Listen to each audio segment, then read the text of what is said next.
In this video, we're visiting the Blickling Estate 6.5 kilometre multi-use trail. Disabled parking can be found at the main Blickling Estate car park, alongside mobility scooters that are available for you to book, and both are located in front of the visitor centre. However, there are a further 3 smaller car parks dotted around the perimeter. Inside the visitor centre, you'll find our reception and helpful staff, alongside the Muddy Boots Cafe. And whilst there is step-free access, please note there can be bumpy thresholds to cross, and some may find the doors a little narrow. Toilets and baby changing can be found at the far right-hand side of the visitor centre. Bear in mind there aren't any around the trail. There's a large information board near the main entrance, and maps are available from the visitor centre, in addition to 2 further boards showing information on the walks themselves. Please note the final one is away from the hard standing, but our wonderful volunteers are on hand to answer your questions. However, for the main multi-use trail, keep an eye out for these green arrows that will point you in the direction and keep you on track. Now let's take a look at the surfaces you'll be navigating your way over as you go round the trail, of which there are 3 main types. The tarmac here is only for a very short section before turning to concrete and compacted stone and gravel, but it's all hard standing and you'll find it at the early and latter stages of the trail.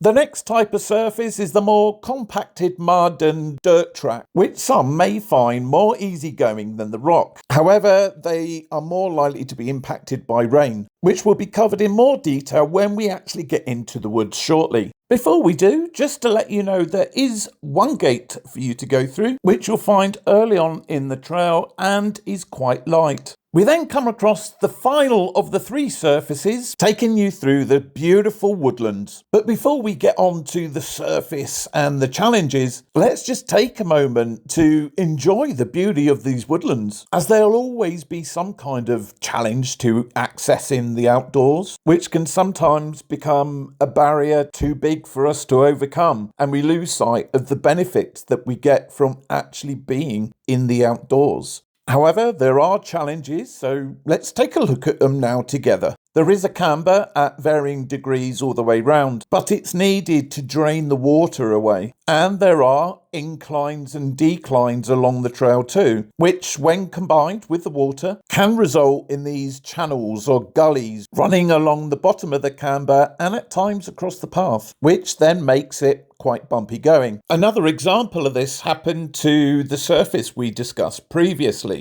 Nothing to be worried about, just aware of. And the same can be said for the entire trail. There are areas which are a bit challenging. There are places where it is bumpy. There are times when it's wet and muddy. But if you can get out, if you can borrow a mobility scooter, you will absolutely be rewarded. And what better way to finish your day off than a visit to the Blickling house itself. Rain or shine, it's a stunning place to be. But there's so much to do, another video had to be created, which gives you all the details you need ahead of your visit. But if you do have any questions, contact us on blickling@nationaltrust.org.uk.